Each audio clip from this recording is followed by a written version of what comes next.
boa noite a todos, aos encarnados e aos desencarnados. Vou fazer uma leitura para nos harmonizarmos.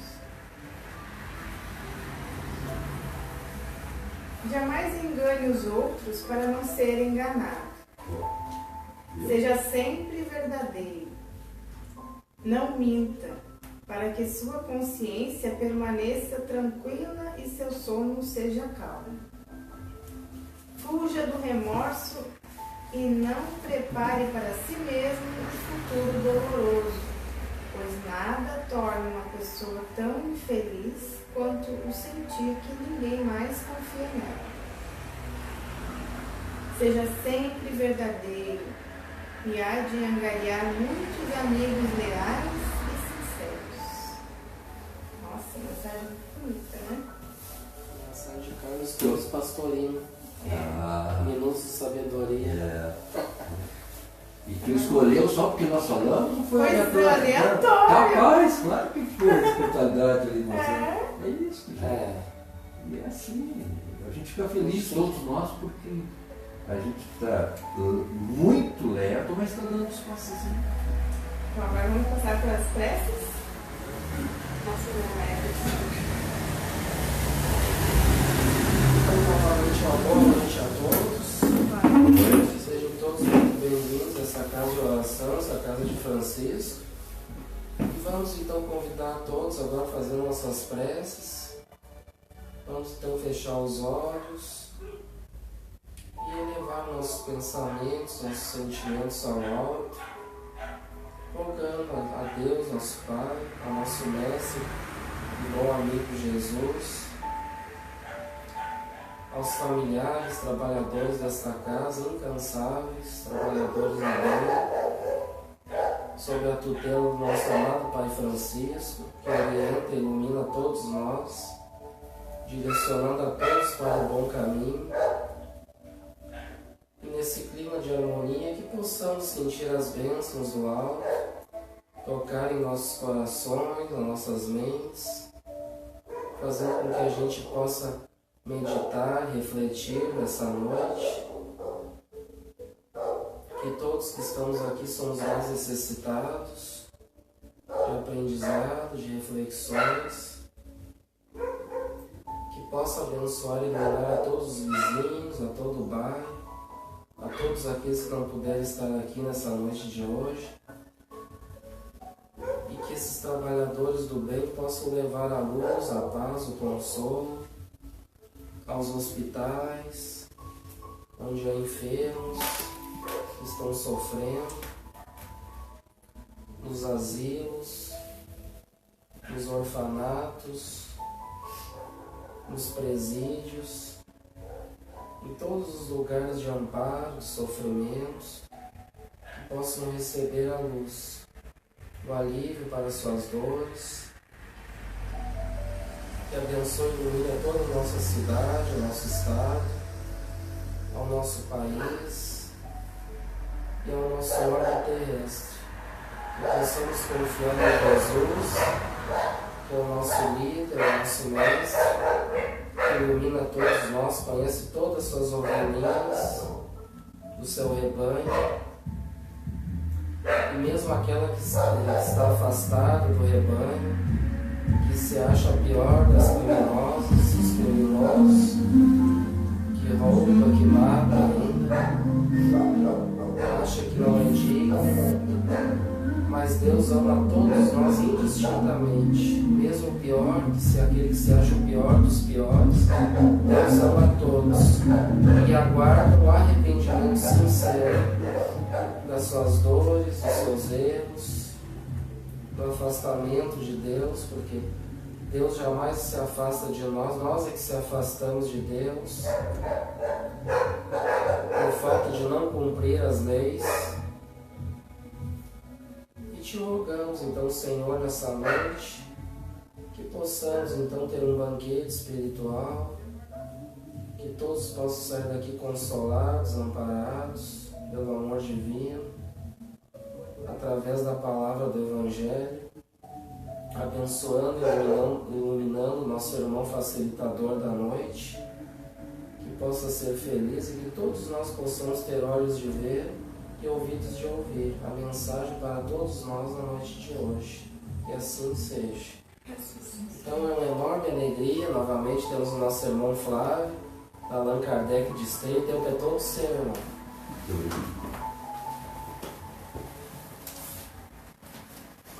Então, boa noite a todos. Eu sempre trago uma colinha, né? Para não falar nada errado. Primeiro quero agradecer a gentileza, né? De pessoal dessa casa adorada de bênção, nos convida, né? E a gente faz essa troca, e essa troca é muito importante. O Ederson esteve quarta-feira na nossa casa e falou isso, quer dizer, quando eu for lá na Francisca eu vou falar também. E é bem isso, né? Bom, haverá falsos cristãos e falsos profetas, o Evangelho segundo o Espiritismo, capítulo 21, e nós vamos nos ater no item 9, que é os caracteres do verdadeiro. Exatamente, e perfeito. Então, olha só. Mas para falar do item 9, desse capítulo 21, é interessante que nós venhamos dar umas pinceladas nos itens desse capítulo. E tenho certeza que depois o pessoal vai chegar em casa e vai dar uma lida, né? Para ver se a gente está nos confortos, não se desviou do caminho. Então, muitos já se falou nos falsos profetas. Muitos. E ao longo dos milênios, eles vêm nos trazendo informações, nos preparando para a vinda de Jesus. Mas muito se falou nos falsos profetas. E hoje nós vamos falar sobre os verdadeiros profetas. Porque esses profetas, eles vieram ao mundo, planeta Terra, em todos os tempos, e ainda hoje continuam vindo e estão conosco. Muitos profetas. E nenhuma coletividade humana até hoje prescindiu do auxílio desses colaboradores de Jesus. Eles fazem parte da providência divina que tudo permeia e conduz a cada um de nós. O progresso que aqui estamos nesse planeta Terra. Então, para que nós venhamos reconhecer os verdadeiros profetas, saber utilizar as suas lições, é fundamental o nosso aprimoramento para que nós não venhamos ser ludibriados por esses falsos profetas. Ora,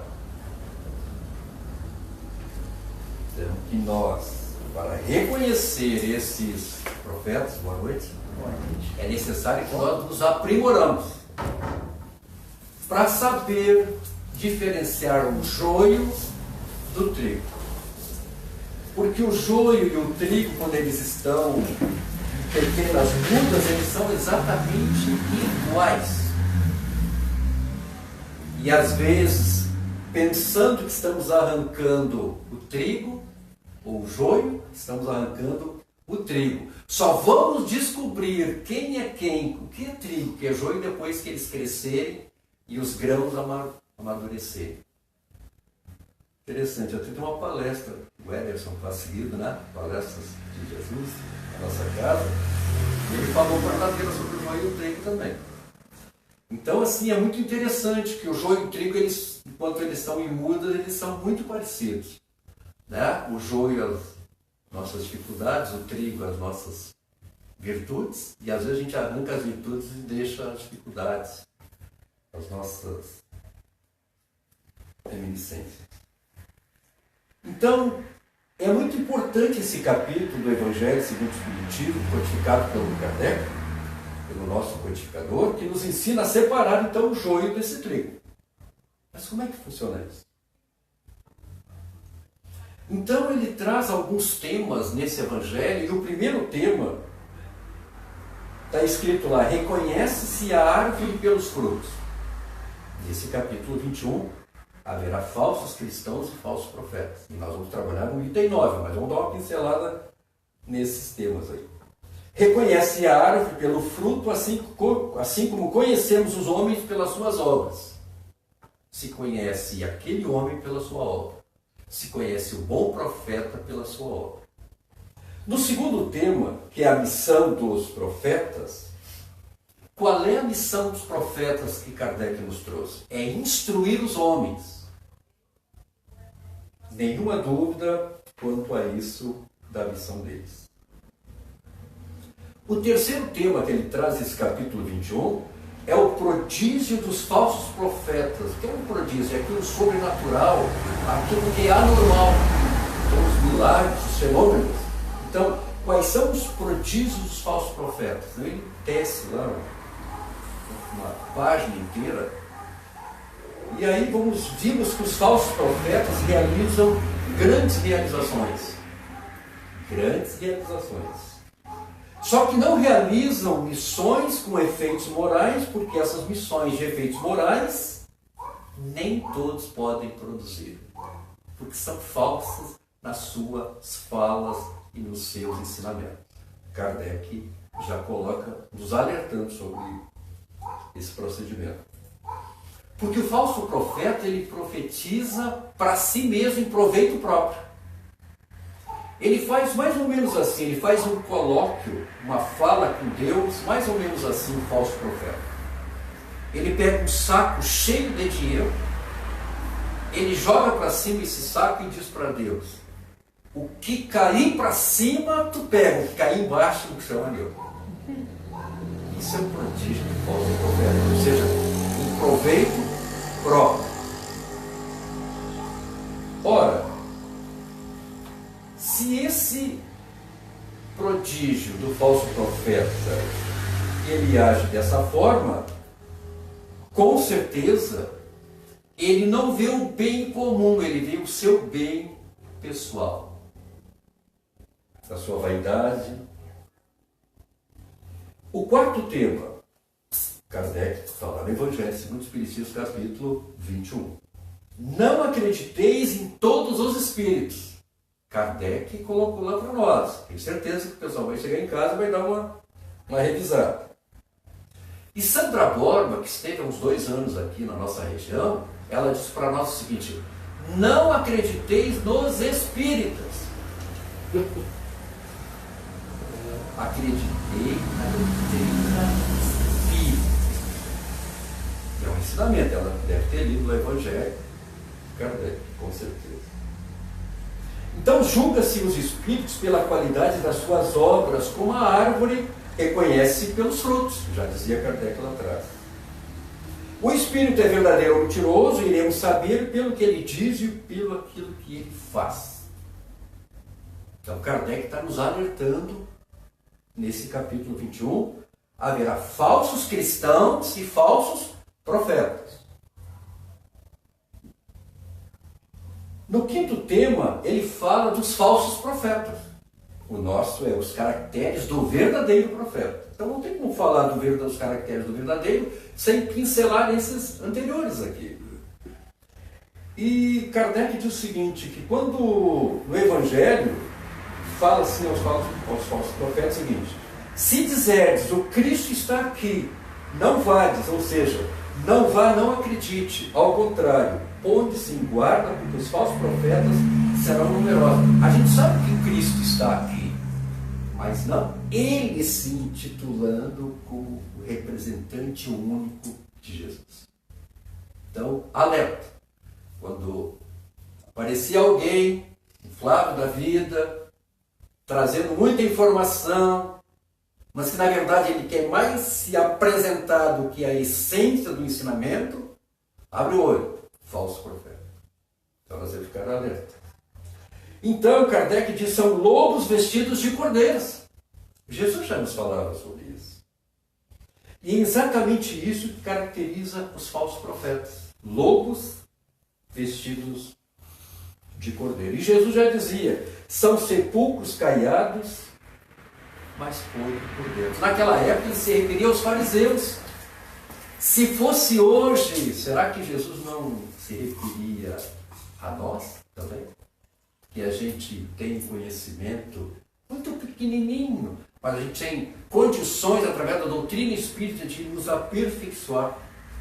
E às vezes nós tomamos alguns atalhos na nossa caminhada e esquecemos da essência do ensinamento que é a doutrina, que nada mais é do que o cristianismo redivivo. Então agora nós vamos entrar no nosso item. São 8h10, então 10 minutinhos para a gente dar essas pinceladas aqui. E esse item 9, está lá nos caracteres do verdadeiro profeta, o nosso irmão Erasto, ele recebeu uma mensagem em 1862, que ele veio nos alertar aí, e ainda continua alertando sobre as caracteres dos verdadeiros profetas no dia de hoje. Erasto foi um discípulo de Paulo de Tarso,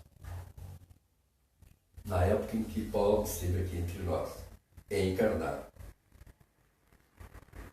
Atualmente nós estamos passando por um momento muito delicado, um momento ímpar no nosso planeta Terra, que é a transição planetária. Nós sabemos disso. Muitas coisas estão acontecendo moralmente e fisicamente nessa transição. E esse é o momento propício para que surjam os falsos profetas. Porque nós estamos com aquela sede de saber e às vezes nos agarramos naquelas pessoas que não trazem a essência dos ensinamentos do Cristo. Muitos mistificadores falando que estão sendo enviados por Deus, quando não estão dizendo que é Cristo, ou sendo a encarnação de algum profeta. Então nós temos que ficar muito atentos. E o interessante é que Kardec, em 1857, no lançamento do Livro dos Espíritos, e depois através de Erasto, em 1862, já nos alertava para que nós ficássemos atentos, porque ele sabia que isso ao longo da caminhada iria acontecer, para nos desviar do caminho, para terminar com as casas espíritas, para terminar com os templos religiosos. Então Erasto nos ensina que devemos reconhecer os verdadeiros profetas pelas seguintes características. Aí ele dá o norte para nós, o Erasto, que é onde nós vamos trocar ideias aqui. A primeira característica, segundo Erasto, do verdadeiro profeta é a sua superioridade intelectual e moral. Superioridade moral e intelectual. Mas alguém poderia se perguntar assim, por que um profeta tem que ter uma superioridade intelectual e moral? Por quê? Porque se a missão do profeta é instruir os homens, e para instruir os homens e promover o progresso são necessários espíritos mais adiantados, moralmente e intelectualmente. Por isso que a primeira característica é a sua superioridade intelectual e moral. E essa superioridade intelectual não é do banco escolar, é a vivência da sua trajetória enquanto entre os seus pares, que somos nós, espíritos, em processo de desenvolvimento e evolução. Então o verdadeiro profeta é reconhecido por suas virtudes. Virtudes. Sempre pelo bem comum e nunca pelo seu bem. Então, primeira característica, superioridade moral, superioridade intelectual.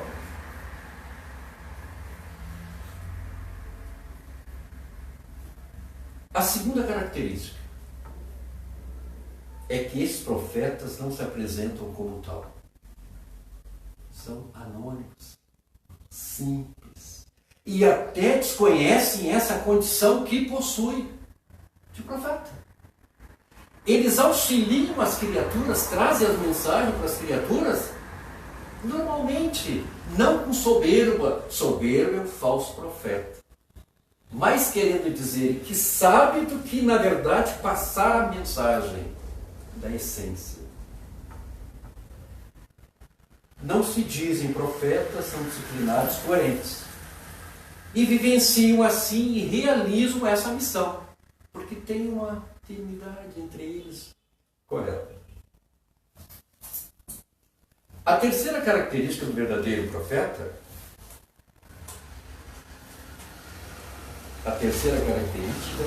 é a sua humildade e a sua modéstia. Já vimos que eu, particularmente, já estou fora. Eu não tenho nada disso. Então, não sou profeta. Nem nunca me pus assim.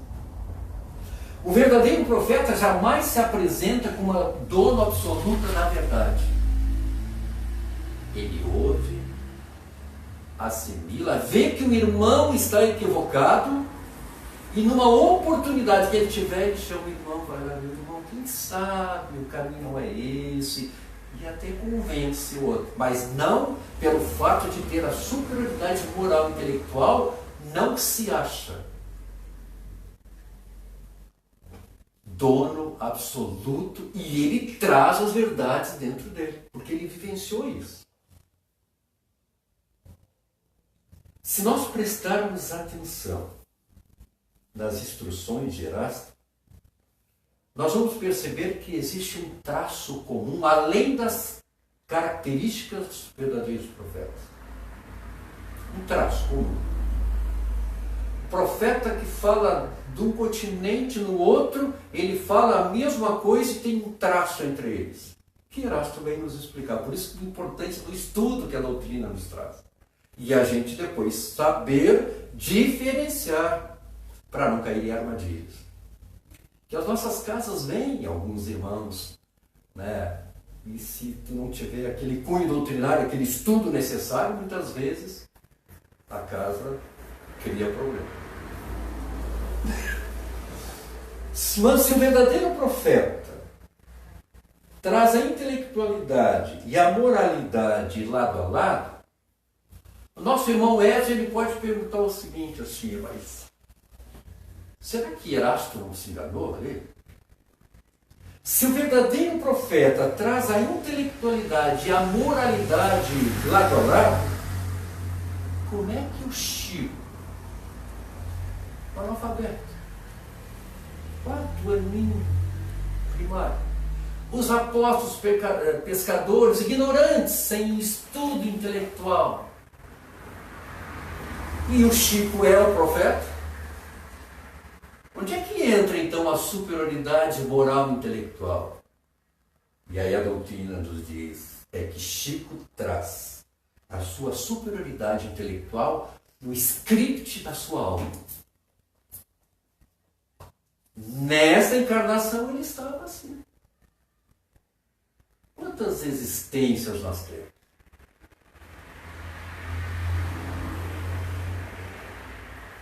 Ele trazia aquilo na sua alma, aquela superioridade. Porque se ele não trouxesse essa moral, ele sempre teve. Mas se ele não trouxesse essa intelectual em sua alma, ele não teria condições, com Emmanuel e todos os outros diversos espíritos, de psicografar mais de 400 livros. Evidentemente que era outro que ditava, mas tinha que haver uma simbiose entre os dois, essa dualidade, para que fluísse. Como eu não tenho essa intelectualidade moral e nem intelectual, por isso que os espíritos não vêm para me psicografar. Mas tá bom assim. Porque a gente diz, eu queria tanto ser que nem o Chico, né? Eu não queria não. O Chico passou muito trabalho, muito assediado, muitas histórias do Chico. Nossa. Ora, a intelectualidade nem sempre é ostensiva, ou seja, nem sempre aparece no caso do Chico, dos apóstolos e tantos outros anônimos, e ao longo da história do cristianismo, pessoas simples, pobres, de uma intelectualidade, uma superioridade moral impressionante e intelectual. Paulo de Tarso discutindo com o irmão da Abigail,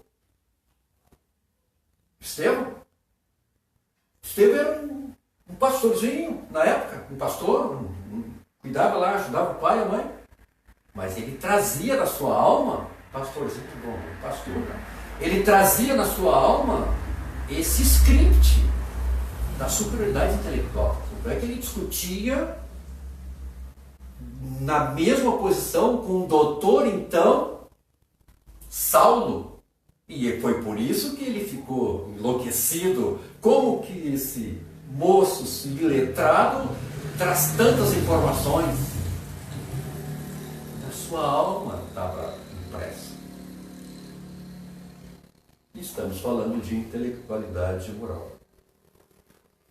Emmanuel, através da mão do Chico, apontam alguns profetas que nós vamos trazer aqui. Ederson, isso deve ter coragem, tá? E ele traz alguns para ver esse traço que existe entre eles, entre os profetas, independentemente dos séculos. No livro Consolador, Buda, que significa o iluminado, é o nome do príncipe chamado Siddhartha Gautama, que se autodominou como Buda, o iluminado, né? E ele abandonou aos 29 anos os 3 palácios que ele vivia. Aos 29 anos ele abandonou. Ele era uma família nobre, riquíssima. Saindo do luxo em busca da solução do sofrimento humano. Saiu do seu bem-estar em busca da solução do sofrimento humano. Não era a solução dele, que estava legal, aparentemente. Por 6 anos peregrinou com andarilho, atingindo o que sabemos ser, não vamos entrar em detalhes aqui, o que os budistas chamam de nirvana, que é a felicidade plena.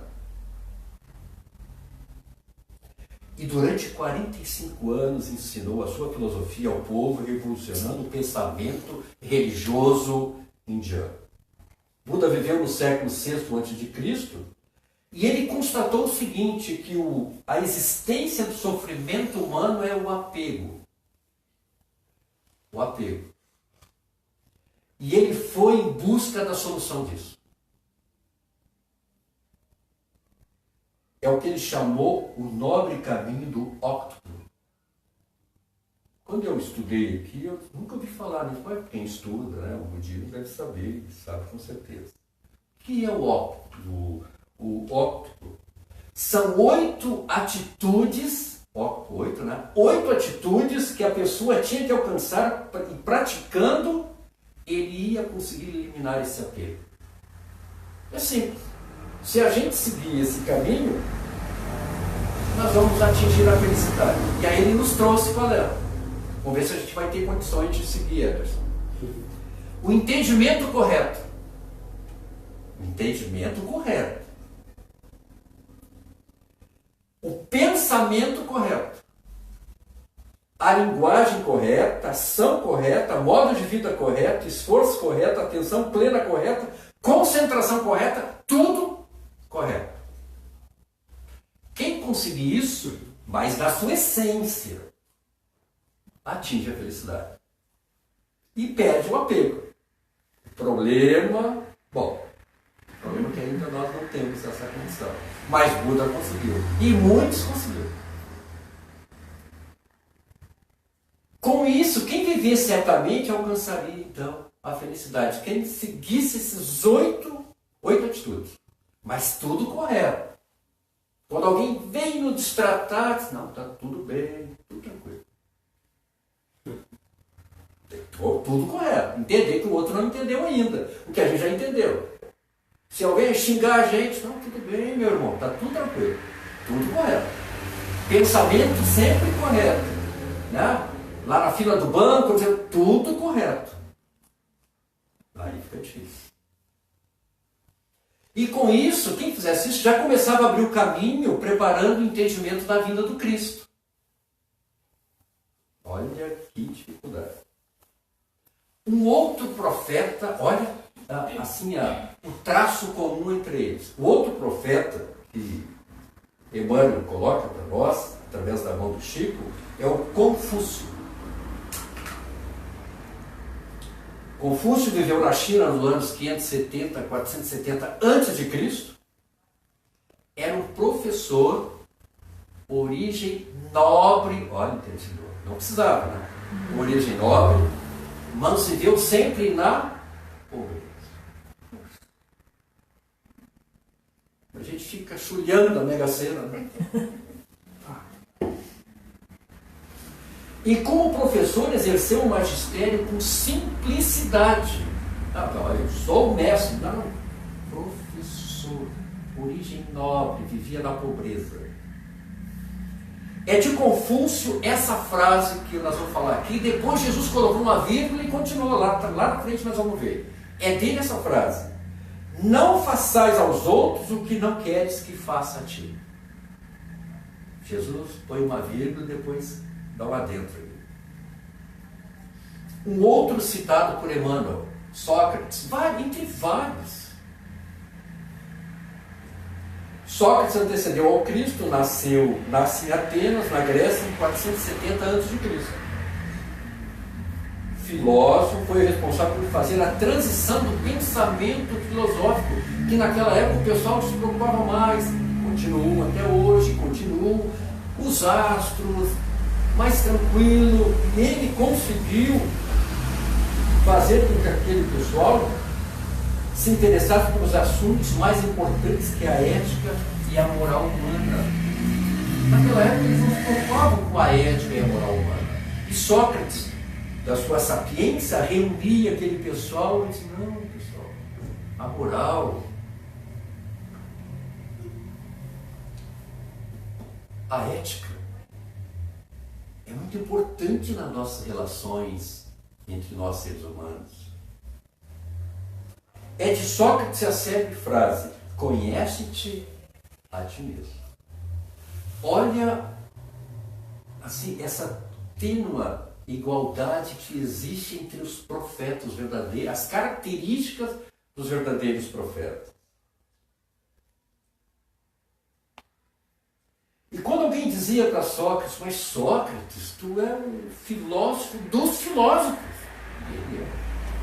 Ele dizia: eu só sei que não sei. Característica do verdadeiro profeta. Traço comum entre eles.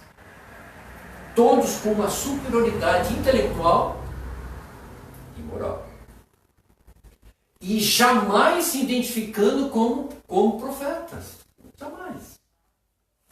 E quantos anônimos profetas nós temos aqui nesse planeta, que nos ensinam, que nos ajudam. Eles agiam, vivenciavam o que acreditavam, não ficavam na inércia. Mas entre todos os profetas, teve um que pisou nesse planeta Terra aqui, que foi Jesus, ou que é Jesus. Dotado de uma inteligência extraordinária, de uma virtude inigualável, nosso modelo de perfeição moral e intelectual. Olha as palavras de Jesus. De uma sapiência, de uma simplicidade, mas de uma realeza incrível. Nos ensinou a pedagogia do amor. Porque se nós pudéssemos, numa palavra, diferenciar Jesus, é amor. Mas não esse amor que a gente entende, que sai dos lábios, né, que tem na Evangelho.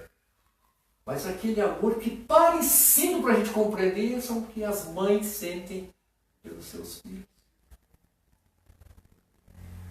Para a gente ter um norte, a gente precisa ter um norte para entender, né? E aí Jesus vem e repete o que Confúcio disse: ama o teu próximo como gostarias que tu fosse amado. Aí ele botou uma vírgula e diz: nisso está toda a lei e os profetas. Ou seja, os profetas já vêm dizendo isso, vocês não estão percebendo.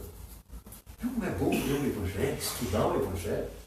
Porque a gente lê, corre, mas nas entrelinhas está o ensinamento do Cristo. Sabe aquela figura que tem na internet? Está Jesus batendo na porta, assim.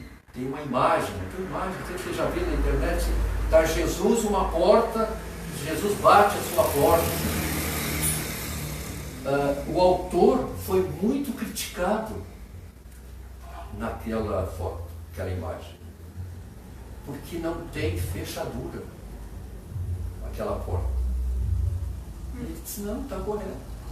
Essa porta tem que ser aberta de dentro para Jesus entrar no coração da gente, representa o coração. Então, a fechadura está do lado de dentro, ou seja, nós é que temos que abrir para Jesus entrar. Não é Jesus que abre, ele respeita nosso livre-arbítrio. Muitos desconhecem Jesus ainda. Jesus bate a nossa porta há mais de 2000 anos e ainda a gente não está abrindo para ele entrar pelos nossos atos, pela forma como a gente age, pela forma como a gente trata o nosso irmão. Porque ele disse, todo aquele que tratar mal o mais pequenino dos meus, é a mim que estamos tratando. Está lá no Evangelho. Enquanto nós não estivermos exercitando, vivenciando o nosso Evangelho, as nossas portas ainda estarão trancadas. O Evangelho de semana é o sol que ilumina o nosso caminho. Então a gente vê que existe um traço entre esses profetas, algo mais em comum. São criaturas extremamente coerentes, esses profetas. Citamos 3 aqui. Quantos existem? E essa coerência harmoniosa é muito bem retratada na mensagem que Hilário Silva, do Espírito. Boa noite. Tudo bom? Essa coerência harmoniosa é muito bem retratada na mensagem que Hilário Silva nos enviou através da psicografia de Francisco Cândido Xavier, o livro A Vida Escreve. Quem não leu, lê esse livro. A Vida Escreve, de Hilário Silva. Ele conta que certa noite Eurípides Barçanufo, deitado à noite, corpo orgânico, ele, em perispírito, ele se desmora. E ele começa a subir, sobe. E cada vez mais que ele sobe, ele encontra campos verdejantes, árvores floridas, flores de perfumes inigualáveis que ele nunca o olfato sentia. E ele continuou subindo até que teve um momento que ele parou, estancou. E ele olha assim, aquele campo extraordinário, nunca visto, aquela grama de uma forma, de um verde indescritível. Só que ele vê, lá na frente, ele vê uma figura de um homem. E a figura desse homem tinha uma realeza tal que ele identificou sendo Jesus. Quando ele descobre que é Jesus, ele se atira no chão e começa a chorar, mas em uma distância. E fica ali por alguns momentos daquele ser iluminado. Tomado de emoção, ele começa a chorar. Quando ele teve coragem, ele levantou os olhos e percebe que Jesus também está chorando. E ele toma de coragem, levanta os olhos, olha para Jesus e pergunta: Senhor, por que choras? Tu choras pelos tormentos? Tu choras porque nós ainda não te compreendemos? Tu choras porque a gente destrata o mais pequenino dos teus? Tu choras porque nós te crucificamos na cruz? Porque a gente não te entendeu ainda, porque a gente briga entre os nossos e a gente não se entende ainda, é por isso que tu choras, Senhor. Mas Jesus não respondeu. E ele torna a perguntar: Senhor, por que tu choras? E ele diz: não, meu irmão, eu não choro por esses que me crucificaram, por esses que não me compreendem, por esses que não se entendem, que não ainda absorveram uma semente do meu Evangelho. Eu choro por aqueles que conhecem o Evangelho, mas não praticam. Eurípides, depois daquele desdobramento, a sua vida mudou radicalmente. Ele volta para o corpo orgânico, acorda, entre aspas,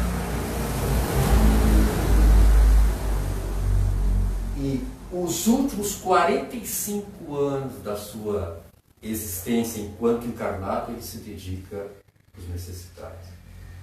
E desencarna ajudando as pessoas em grandes dificuldades.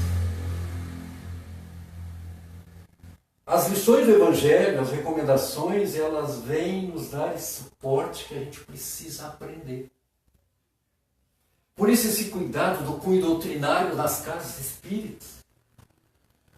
Por isso a preocupação de Kardec das características dos verdadeiros profetas, dos falsos cristãos e dos falsos profetas, nos alertando para que nós possamos ficar vigilantes.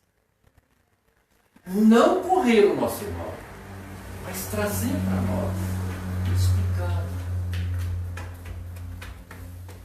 No livro Esperança, Emmanuel comenta da necessidade de sabermos escolher tudo na vida. E a vida nos pede discernimento. Sempre. Recomenda muita atenção no que a gente lê, no que a gente assiste. Recomenda muita atenção ao que lemos e lembrar do Paulo quando dizia: examinai tudo que retende o bem. Tudo que ouvimos retém o bem. O mal não nos serve. Nós sabemos que quando a gente faz uma prece direcionada para minha irmã, essa prece primeiro passa por mim. E aí depois é direcionada à minha irmã. Agora, se eu desejar um mal para ela, esse mal primeiro passa por mim. Para depois não chegar nela, porque ela faz prece, se protege, que nem quando a gente sai na chuva, a gente sai de guarda-chuva. Então é disso que Jesus vem nos trazer. E nos mostrar, e Emmanuel nos coloca. Ler-se, mas saber o que lê, porque ninguém adquire alimento deteriorado para conjunto. Quem é que vai na feira e compra fruta podre para comer? Ninguém. A gente procura aquelas que estão boas para a nossa alimentação. Os livros também. O que assistimos na nossa televisão, nossos filmes, na nossa internet. Porque se a gente começar a adquirir frutas podres, vai nos prejudicar o organismo. Se nós começarmos a ler determinadas leituras que não são edificantes, vai nos prejudicar a nossa caminhada. E aí os nossos amigos que gostam dessa mesma leitura vão ler com a gente. É simples. É só esse entendimento.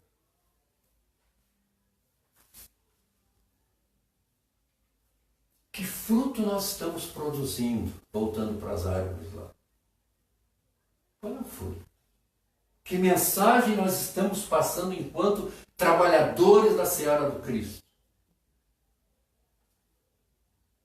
Todos nós somos profetas dos valores que nós cultivamos. Cada um de nós é profeta. E cabe a nós, intelectualidade nós já temos. E eu não tenho, já falei para vocês. A maioria que está aqui eu tenho certeza que tem.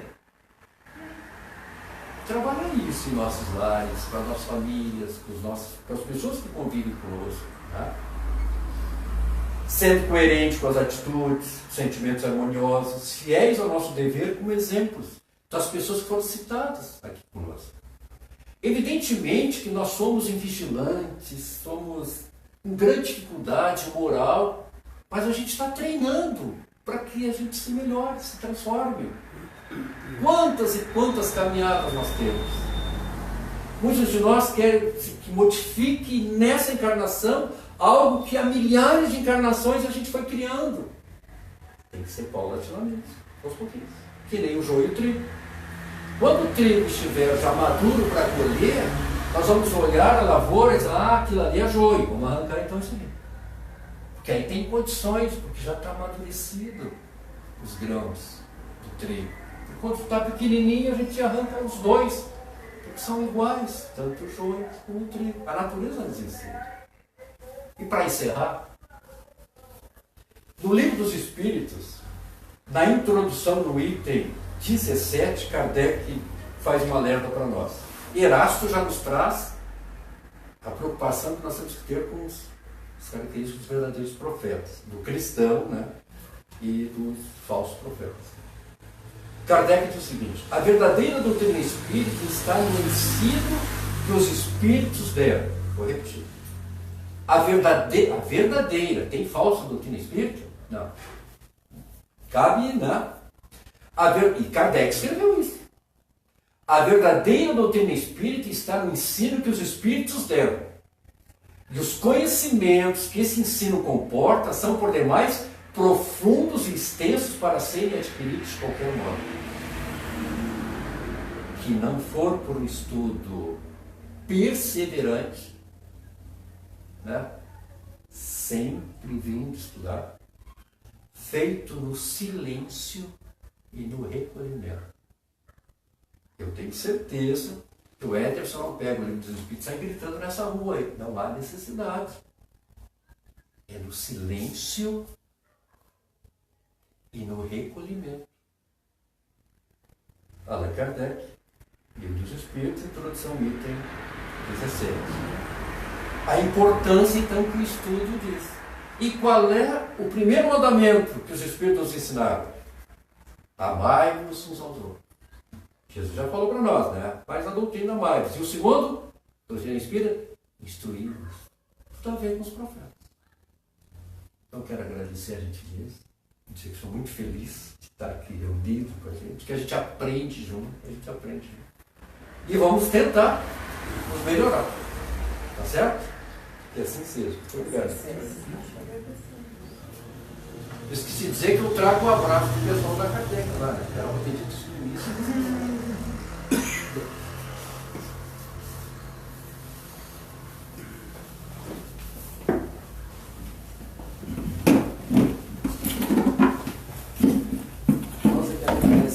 A boa vontade do irmão estar aí novamente conosco, dando um abraço também pro pessoal, e a gente possa estar sempre junto, aí, trocando experiência, né, fazendo essa troca, é muito bom, né? A gente vai lá, também aprende, troca ideias, agora você vem também, então é muito bom isso aí. A gente aprende junto. E a gente faz essa sequência do Evangelho segundo o Espiritismo, que é como se fosse um estudo para nós também, né? A gente vai aprendendo que daí facilitadores de outras casas, né? Vêm e tragam aquele estudo, né? Com as suas ideias ali dentro do contexto, né? O que está ali, mas se cada um, a gente sempre comenta, cada um pega o mesmo título ali, mas eu vou fazer de um jeito, você vai fazer de outro, não vai fazer igual. Então aí essa é a ideia, né? Aí a gente vai aprender com o outro, vai trazer experiência, vai trazer história, outras coisas, isso, estuda, pesquisa, traz de outros livros, né? Das obras complementares também, que é muito bom, né? Então é muito importante a gente estudar, né? E acompanhar também, como a gente diz, né? Estudar em casa, né? Que é um estudo, é bom a gente ler, a gente sempre recomenda que eu leio antes, ó, vai ter esse capítulo, leia antes, né? Para ver se está mesmo de acordo, né? Mas está tudo certo. Então a gente agradece a presença de todos também. E vamos então fazer a nossa prece de encerramento.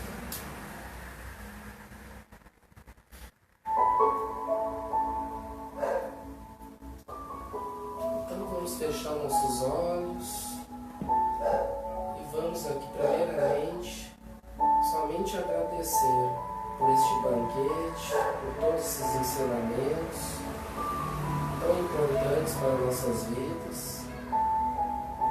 E o Evangelho com certeza é o nosso norte, é o que vai nos levar à verdadeira vida, à vida plena à luz, nos levar a caminhos, com certeza caminhos que vão passar dificuldades, vamos cair, vamos tropeçar, mas Ele vai estar sempre ali conosco para nos ajudar, nos auxiliar a levantar, e com certeza, fazendo os esforços, nós vamos alçar voos, vencendo todas as dificuldades.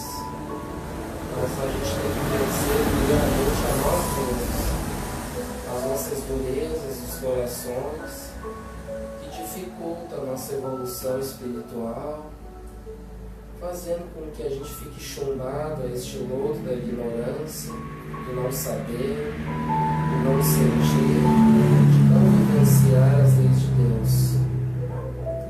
E a doutrina espírita vem de uma forma clara para que a gente possa mudar, deixar esse homem velho para trás, para o passado, a nossa rebeldia, nossos orgulhos, as nossas vaidades, que possamos renunciar a tudo isso, a esses vícios que nos deixam na retaguarda espiritual, sofrendo por milênios, ao qual todos nós estamos ainda, mas que hoje é o convite para que a gente possa mudar as nossas atitudes, nossos pensamentos e nos conhecermos a nós mesmos.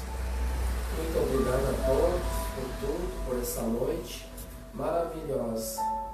E, Senhor, agradecemos e damos então por encerrado a atividade de palestras da noite de hoje. Que assim seja.